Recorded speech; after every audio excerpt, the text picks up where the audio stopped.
The following podcast is sponsored by Structure Tech. Well, I just want to say we're having Ryan on again to talk about Windows because while you can get experts from any company to come out and talk about Windows, they're all talking about their product and why their product is the best, this, that, and the other. But Ryan, he doesn't have a dog in the fight.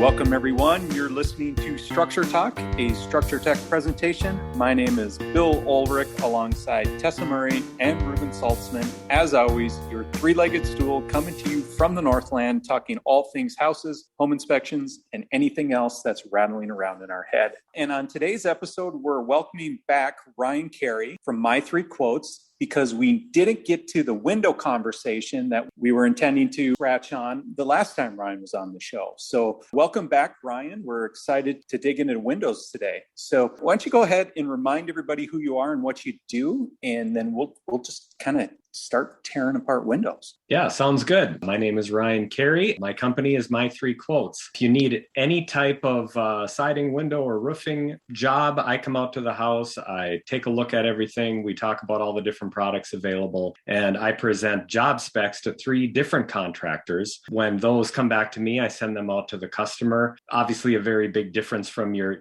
typical buying process where you have 3 different people coming out to give you kind of long-winded, high-pressure pitches and pitching one particular product. In my case, we're going to have an unbiased look at the different products out there, see which ones are best for your house, and then I'll present you with all the quotes. If a customer ends up wanting to move forward, I come back out there and write up the order with them, continue to be with them throughout the project and do a walkthrough when it's done. So in the last episode, when we talked, we went through siding, we talked a little bit about roofing. I don't think it's nearly as interesting as siding and windows. So Ruben, why don't you tee this up? Because windows can be a bit of a large landscape to cover. Let's just say that. Yeah, thank you, Bill. Well, I just want to say we're having Ryan on again to talk about Windows because while you can get experts from any company to come out and talk about Windows, they're all talking about their product and why their product is the best, this, that, and the other. But Ryan, he doesn't have a dog in the fight. He, just like us, he delivers the unbiased truth. He is here to give an unbiased opinion on all the different products, and he knows them really well. And he wrote a blog post for us.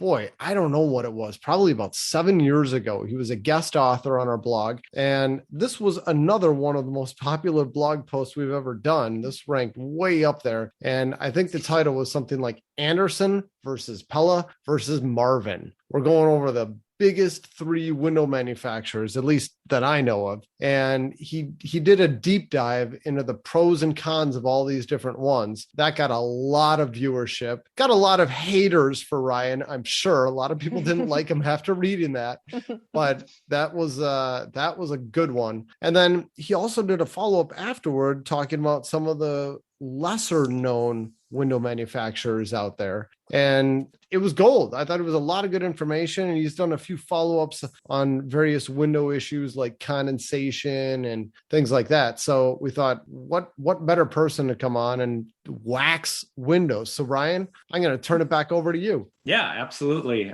As far as those blogs go, yeah, they were responded to from people all over the country, and also from people asking, hey, do you got My Three Quotes in, San Diego or wherever they were reading this from? So it did definitely make the rounds, because for a while there, anytime people were searching like Marvin versus Andersen, it would pop up. And again, kind of gave that particular one where we went Marvin and Andersen and Pella, really compared the 3 most well-known window manufacturers out there. And, when it comes to those windows, those were kind of the big, new construction, wood interior products. But since then, they've expanded their lines. Marvin has gone into a fiberglass line that has a lifetime warranty. That's their Infinity product. And Andersen, as we know, makes all the Andersen products and then makes Renewal line, which is something different. It's all under the Andersen umbrella, but everyone, at least in our market, knows about Andersen Renewal because it's probably the most advertised window that's out on the market. And that's a composite window where they take their vinyl and wood,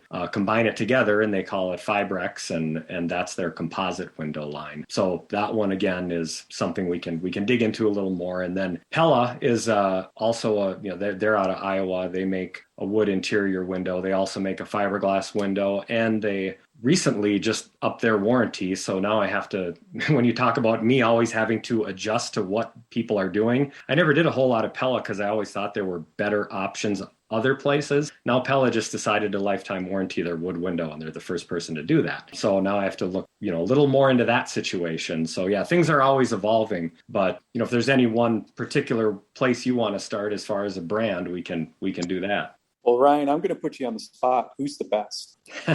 Well, for me, honestly, if money is no option, and of course with most people it is, I love the Marvin Infinity because it's lifetime warranty. It's fiberglass, and yet it also has an option for you to stain it. They have this product called Everwood where you can stain the interior of it. It looks just like wood, but there's nothing organic in it. So, no moisture or condensation is ever going to damage it, and it still gives you the look of a wood window. That's what gives them a really unique situation there. There are lesser expensive options like vinyl windows that have wood grain laminates. You can get wood looks in other ways, but nothing looks so much like real wood than Marvin Infinity does. That's awesome. Where are they made in Warroad, or are they made somewhere else in the country? They're actually made in Fargo. All the rest of the Marvin products are made in Warroad, but their Infinity line is so top secret, they won't let any of us take tours there. So you can do the regular Marvin tour up in Warroad, and that's a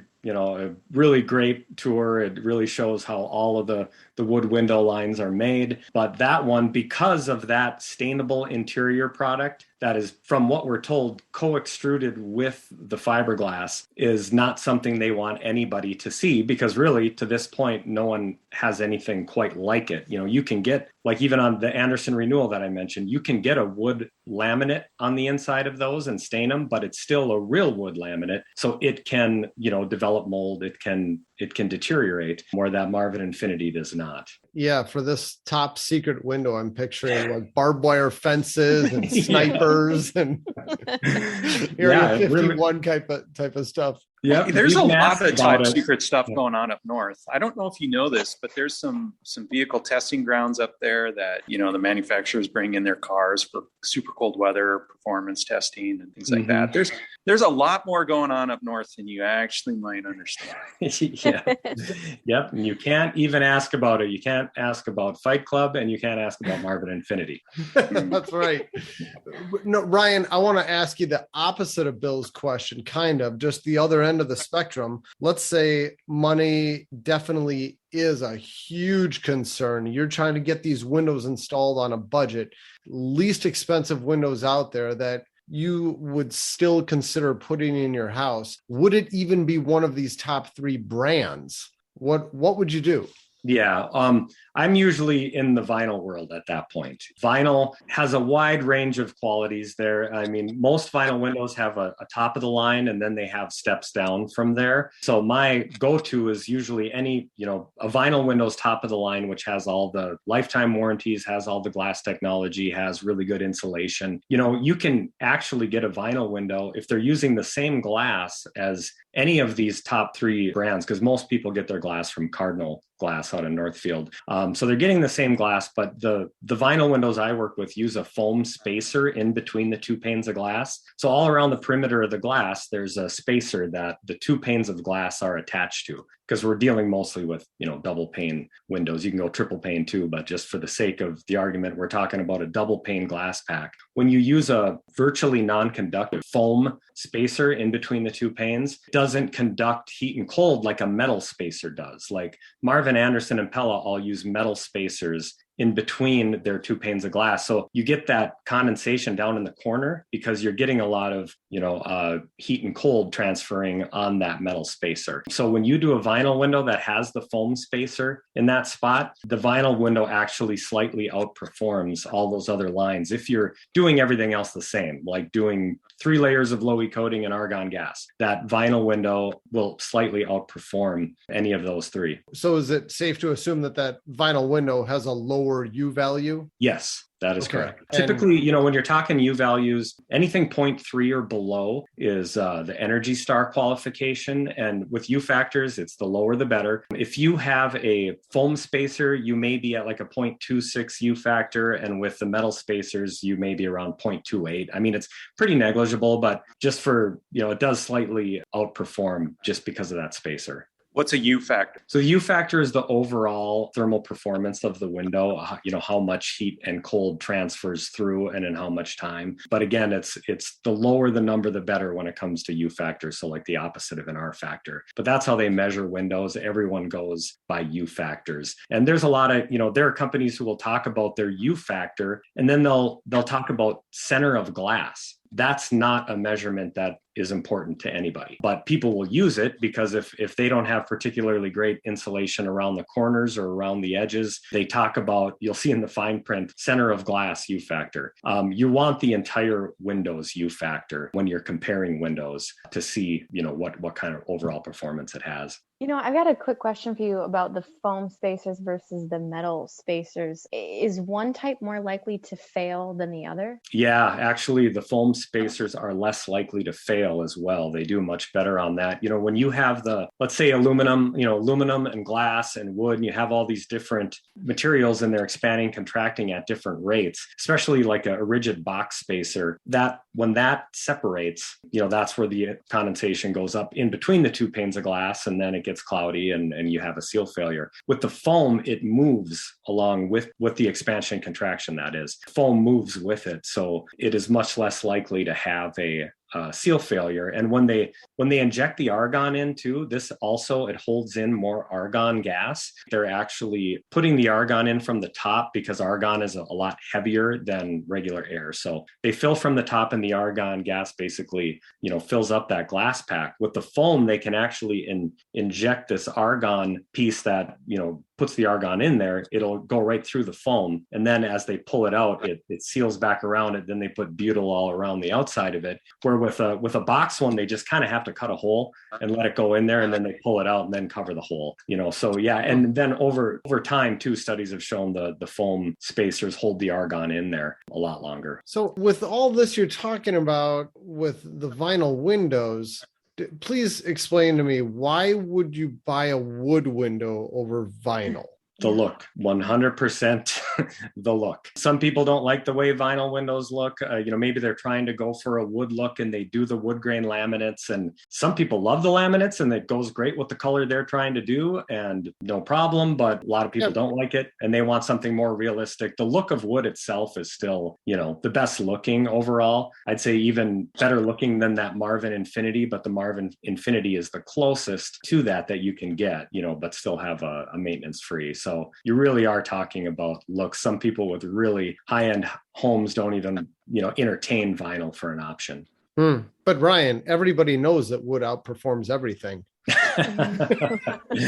Yeah, boy, you're talking to the wrong person there. Because Ryan, we did a podcast, and I don't know if I talked about it on the podcast. Maybe it was a blog post. I can't remember where I shared it, but I've got one casement window, one crank out window where the bottom, and they're wood windows, and the bottom had kind of rotted apart. And man, it was like, I don't know how many, I think I spent like about a full week and so many man hours just repairing that bottom section of the one sash. It was just such an unbelievable project. The number of hours and the number of tools required to fix this. And with vinyl, it'd just be a 100% non-issue ever. Yes. Like that ain't happening with a vinyl window. Right. And, a lot of this kind of goes back to the history of how we got here, which was, originally windows were made out of hardwood and you had single pane windows with storm windows. And the wood from those windows actually last a long time.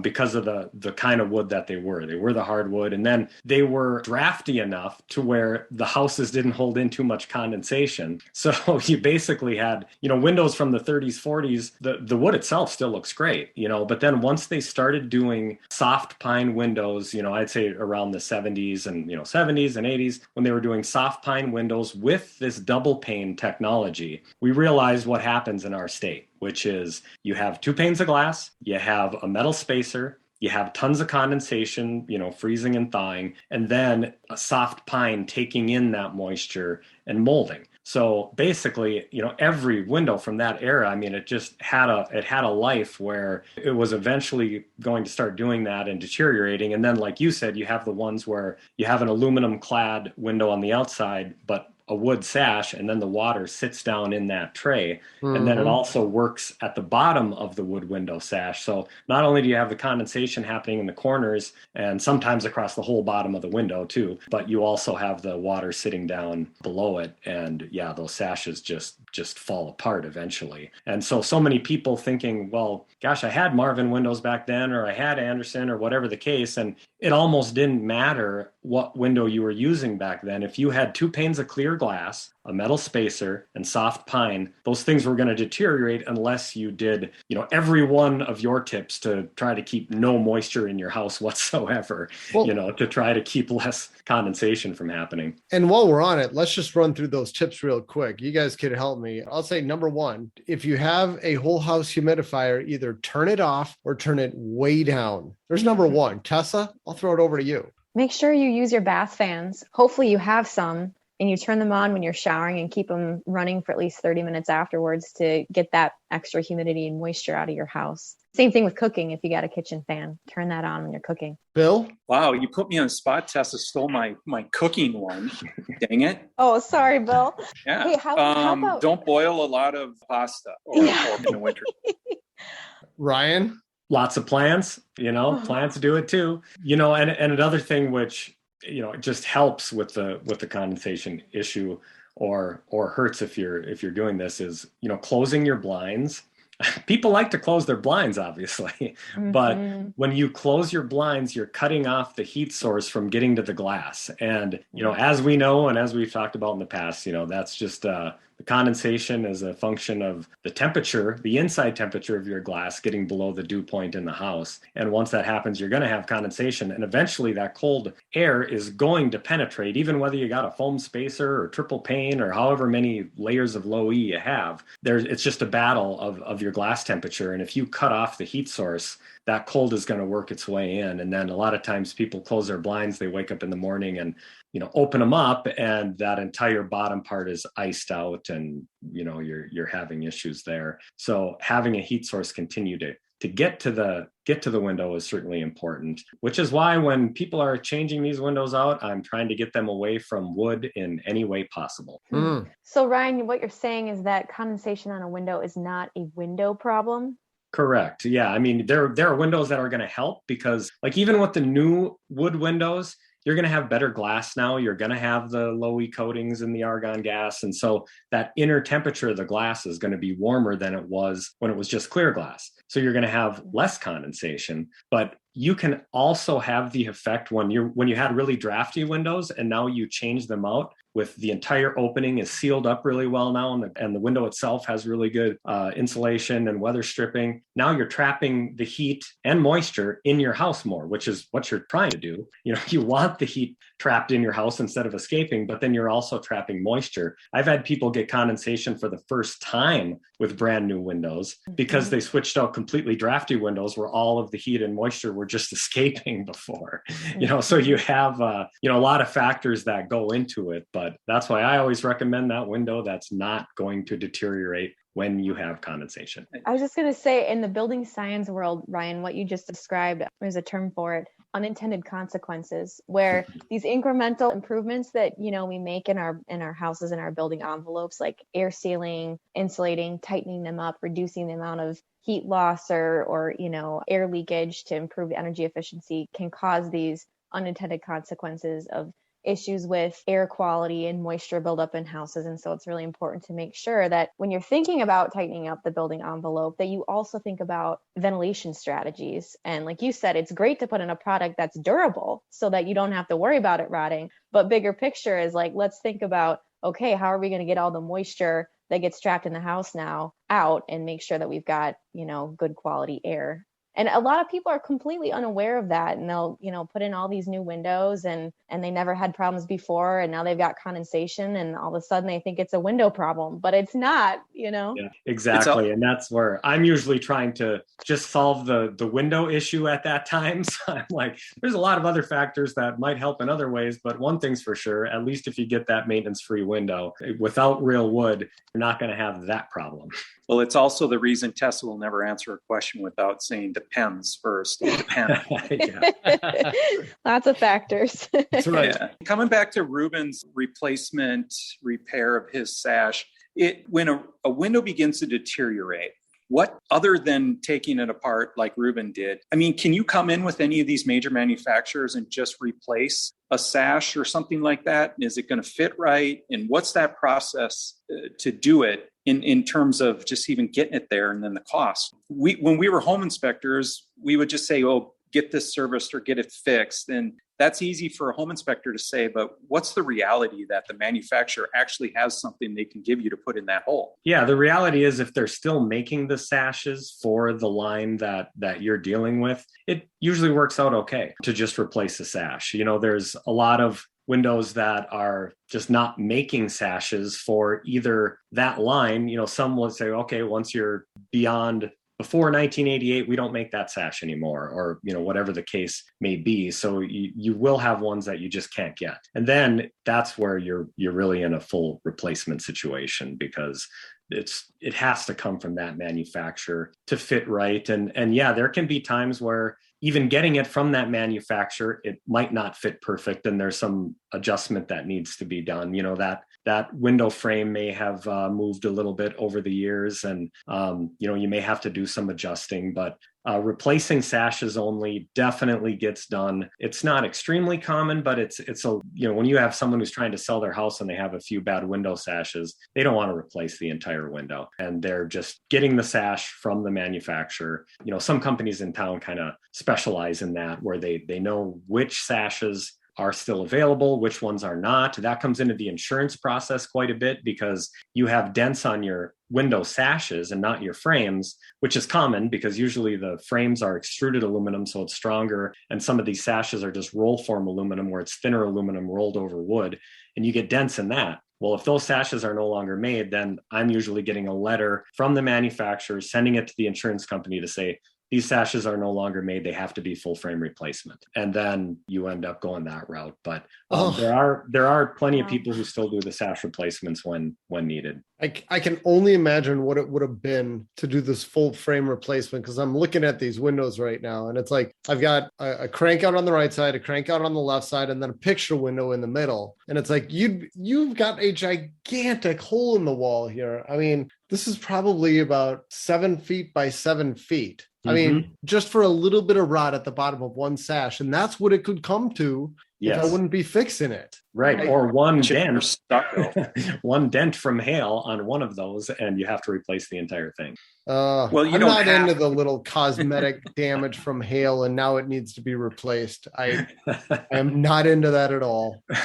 Well, I mean, from the insurance perspective, yeah, you have to, in that case, they have to actually, replace it in those situations. Interesting. Ryan, can we go back to the softwood? I know there was a manufacturer in town that got in, I don't know if it was a class action, but they ended up having some serious issues with deterioration of the sash material because water got behind its cladding. Basically, what you just told me is that's just a matter of time for all of these manufacturers. But why did this one window manufacturer get into so much trouble? Well, because they had something going on that was outside what normally goes on, which is just, the typical deterioration from condensation is one thing. But if the cladding on the outside of the window is coming loose and there's water getting in there basically every time it rains, that's a manufacturer error. That's coming straight from them. So yeah, cladding is definitely a different situation, because on the exterior like that, you're going to deteriorate pretty quick in that situation, where all the rest just have the normal,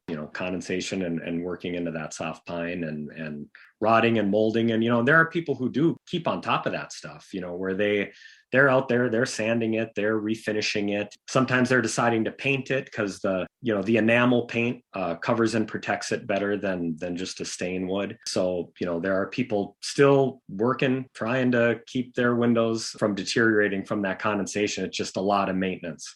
What's his or her name? Because I don't know it.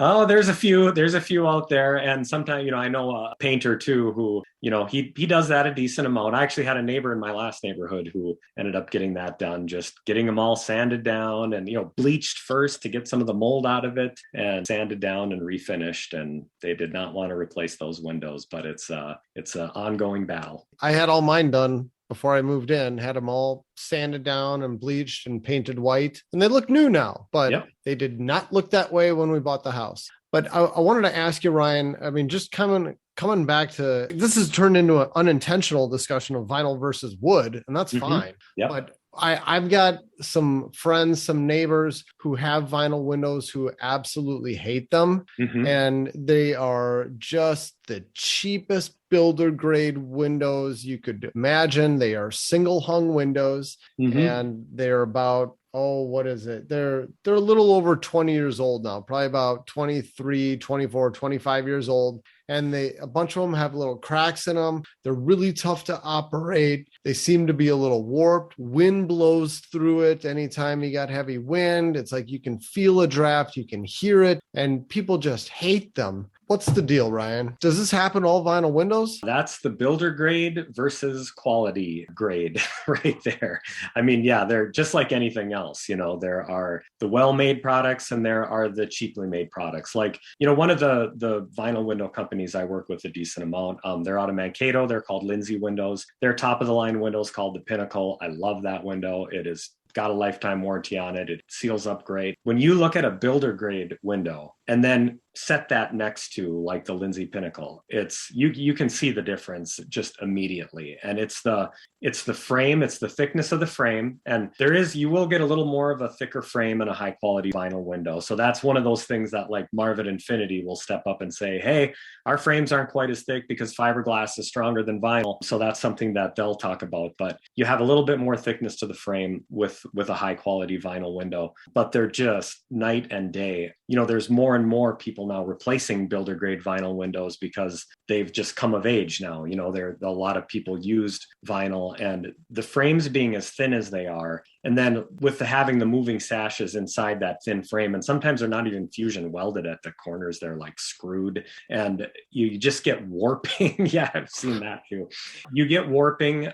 You don't have a good seal. You don't have good weather strip. So all of those types of windows are going to fail pretty quickly. And then you'll have some of those people too saying, well, I would never do a vinyl window again. But, a lot of times I'll meet them down at the showroom, of Minnesota Exteriors, who I use quite a bit. And when you see everything, how they perform, how they weather, how the weather strip works, how, with double hungs or sliders, they have a big interlock sash where they grip together and all the weather strip around that, the strength of the frame, people can see pretty quick why this is a lifetime product that they're not going to have issues with and why it has the better U factors. So I've never had any issue with a high quality vinyl window.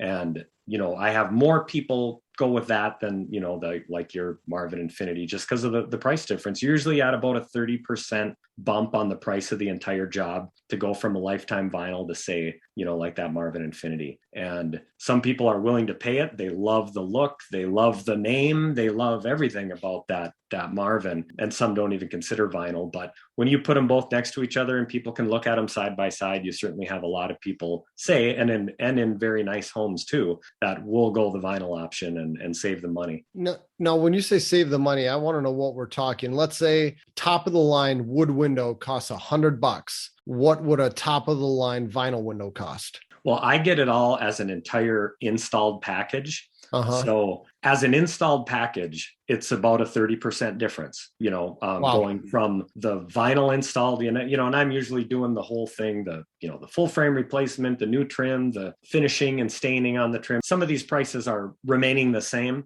whether it's a vinyl window or whether it's like a fiberglass Marvin Infinity or a wood window. But that's the overall price difference on when everything's getting done. It's about 30%. So the window itself is probably close to double in some cases, as far as going from one to the next, but it just doesn't make as big of a difference on the overall installed price because some of those issues, some of the labor prices are staying the same. Makes sense. It's the same amount of work, whatever type you're Yep. putting in. Yeah. Okay, got it. Ryan, give us your unvarnished opinion about Renewal by Andersen. Yeah. So Renewal. Trying to be cute, sorry. Yeah. They make a great window. They really do. I like Renewal. The price is an issue with me because I want to get my money's worth.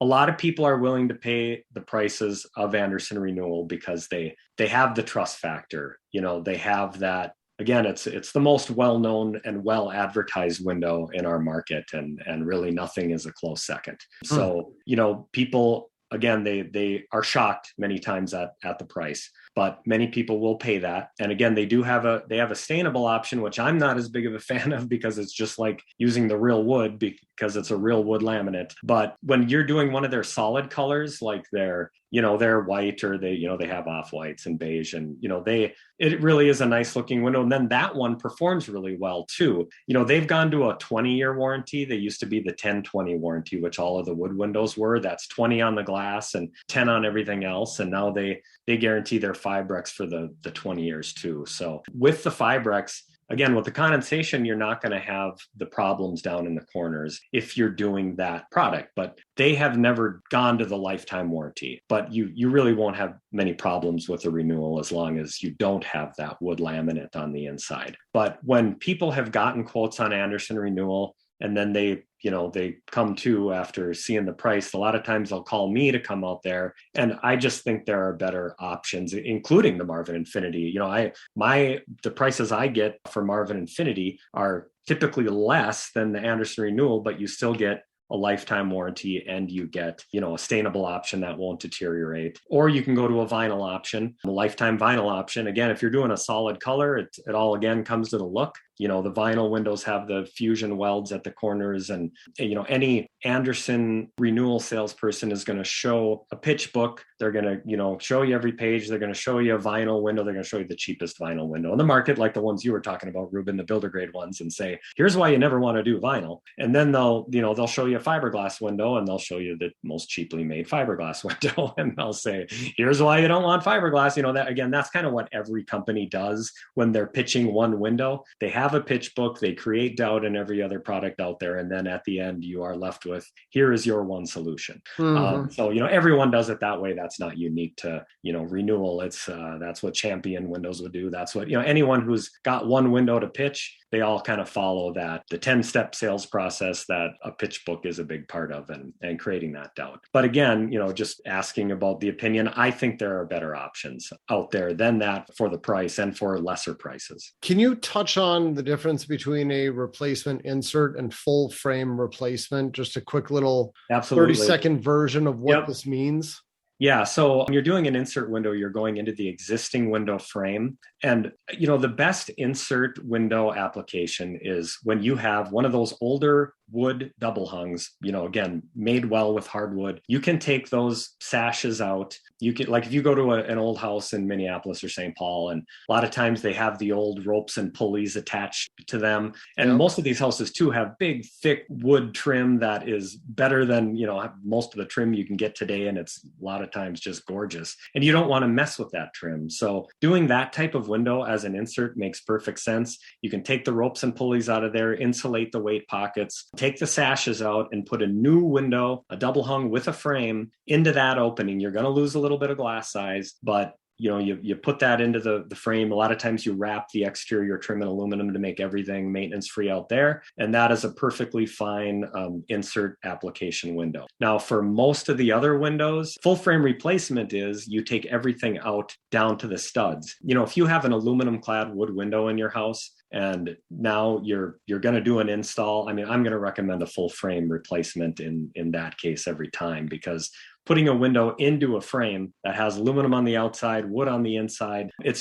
It's really, and then sometimes you're cutting the mulls between a combination unit, like the three light casement like you got there, Ruben, or whatever you have. Yep. Now you're trying to fill in these holes with different things and trying to use transition strips to cover it up. It's not a good idea. Doing the full frame replacement in that situation is taking everything out to the stud, putting a new window on with a nailing flange when it's possible, and then doing the new low expanding foam insulation in between the window and the studs. Then you put on your extension jamb, which fills out your wall depth, and then your new casing on the inside. So people always ask, casing, I'm getting new casing then? My casing looks okay. Yeah, I mean, you really do need to do new casing in most situations because you're getting a new frame. That extension jamb is going to change slightly. For everything to meet up perfectly at the miters is just not really a situation that's going to work out. Yes, you get all new with that, all new jamb and casing. And then the outside, there's many situations there. If your existing window has a nailing flange and there's vinyl siding out there, that can be taken off, basically reattached afterwards over the nailing flange. Anderson Renewal always does something called Z-flashing. They don't like disturbing the siding. They just put a piece of metal behind the siding, tuck it around the front of the window, and that's how they do their full frame replacements, but not with a nailing flange. And then they screw in the window through the window frame. And that's not a bad idea if you got like steel siding. I work with Z-flashing installs too when need be. Steel siding is kind of a little more of a risk. What if something, it's harder to work with? It could dent or crimp, and then is that siding still available? So sometimes people will cut back the siding too. You can cut it back and then do a trim around, where that about 2-inch nailing flange is going to go on the outside of the house. I always like to do a nailing flange install if at all possible. Sometimes you got brick and you're just going to have to go in there and screw it through the frame and use a masonry caulking on the outside. There's a lot of different situations. So every time I'm at a house, I'm just evaluating and saying, okay, here's the best situation for you in this circumstance, but we'll go through all the options. Fascinating. Again, that's why it's so important that somebody has you in their back pocket, because maybe that contractor they ask to come out will have that expertise. Maybe they don't. To have that background is really, really, really important. Yeah. And then you have some too that really they don't want to do one or do the other. So they come in hot on, we're going to do a full frame replacement no matter what, or vice versa, because that's kind of their bread and butter, what they do. So sometimes I've had customers confused because one person came in and said, yeah, we got to do this as full frame. And then the other one came and said, no, we got to do this as an insert, because that's what they do. Right. Because that's what they do. They're either, selling one window or they're selling one install method. So yeah, it's good to have someone who, one, is either someone like me or works for a company that does all the different kinds of installs. That's a good question to ask, when you're having someone out. Does your company do, full frames and inserts? Are you going to evaluate and see what the best situation is for my house? And then, do you have multiple window options for my house so I can get some different options and price points too? Mm-hmm. Ryan, is the window industry like virtually every other industry where they're just rolling up into 4 or 5 manufacturers? Is that what we're going to see moving forward? Or are there still little companies out there that are trying to compete in this space? Yes, there are so many companies when it comes to this. When it comes to vinyl windows, there are so many manufacturers. We have some local ones here like Lindsay and Hayfield, and then you have all these Ohio companies like Great Lakes and Softlight and Simonton, and you could really go on forever. Allside is another one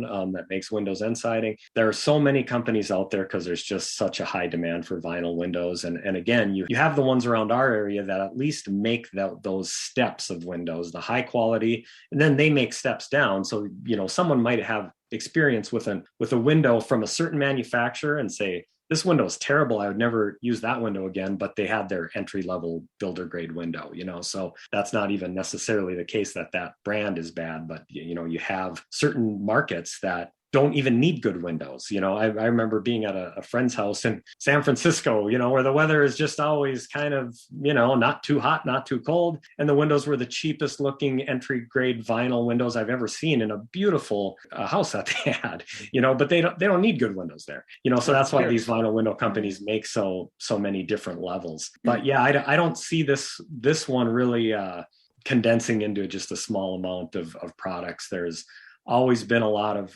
vinyl windows out there, and a lot of wood windows too, for that matter. And there's so much demand for windows because a lot of them do deteriorate and need to be replaced. So there's still lots and lots of choices, which makes it so confusing. It's not like buying cars where you can get on and see what all these things cost. It's really hard to pinpoint what window costs are like for someone who's just trying to get on the internet and look around, because they vary so differently based on the window and by the company that's selling that particular window. So it's one of those few things that still are hard to get a handle on, even with the internet, as far as what things cost. We're coming to a close here, almost out of time. But before we do, I'm wondering if you could just take a minute and run through some of the pros and cons of those top 3 window manufacturers. You've already talked a fair amount about all of them, but just give us the biggest bullet points, good and bad. Pella, Marvin, Andersen. To make it quick on one of the points, all 3 of them that have the wood interior option and a metal spacer, which they all have, those are the ones I'm still trying to get people to stay away from. Just because of the deterioration factor. Okay. Now, again, you can control if you're controlling your humidity and maybe you got enamel on it and those types of things. I'm still here to help with those projects, but I try to get people away from the real wood.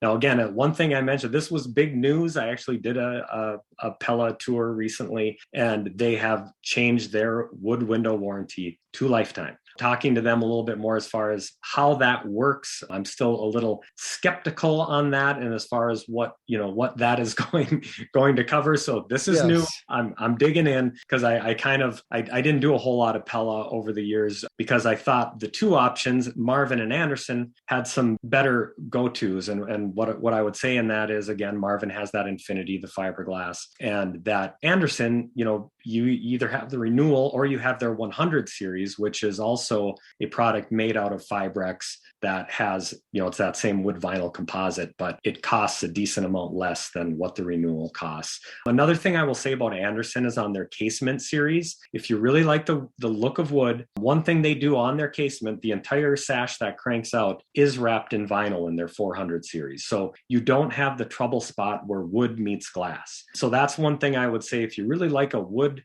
casement, you'll still see the little bit of the outline of the vinyl, whatever color the vinyl is on the outside. You'll see that from the inside. If a screen's in there, you usually don't see it. But I can at least say for them, you have a break in between the glass and the wood, and that's great. If you get a lot of condensation, it could still work its way back there, but I've done a decent amount of Andersen 400 series jobs just because of that. You have your 3 levels there. The entire window is maintenance free, just the sash is maintenance free, or everything's wood, and I'm trying to get you away from that trouble spot where wood meets glass. But as far as all 3 of these companies go, they do make a good quality wood window. They are certainly steps above some of what we've seen in the past and how they're put together. They have the reputation they have for a reason. They all make a really nice window. Pella also makes a fiberglass option called the Impervia. It has a few different things from the Marvin Infinity. You can actually see the fiberglass strands in it because the paint finish over it isn't as thick as the acrylic finish on the Infinity. So I still prefer the Infinity over that one, but they have some nice options. And Pella also has all of the blinds between the glass options in their designer series, which many people go to Pella just for that. They kind of invented some of these things like the blinds between the glass, and those are cool. They have some options, and other people have jumped on it in different ways, but they're kind of a pioneer in a few of those options. And really, I don't think you're going to go wrong with any of those. It's just that they're all a premium price. You can get the Andersen 100 for about the cheapest out of any other major manufacturer product. If you want a major label window with a decent price, the Andersen 100 is one to look at. But otherwise, it's just kind of line by line. Here's the pros and cons in each one of those lines. And always happy to cover any of those. I can't imagine how much information's in your head. Well, the tours are always great to go on, I'll tell you that. They're fun to see and how all the different lines are made. And, when you've been doing this for over 20 years, you've kind of been across every window and know what some of the pitfalls are and what a lot of the pros and cons are. Let's do this. Let's go to War Road in January. Let's do Yes. a window tour and then head out to Lake of the Woods and go catch some walleyes through the Yeah, ice. they have a private plane too. You get to take the Marvin plane up there. It's pretty sweet. No waiting. Well, I won't name drop, but we've got a spouse on our team who's a bigwig for one of these window companies. So we've got an in here. We could make this happen. Yeah, it's well worth it. It's fun spending a few days up there. They got a casino up there too if you're into that kind of thing. I want the ice.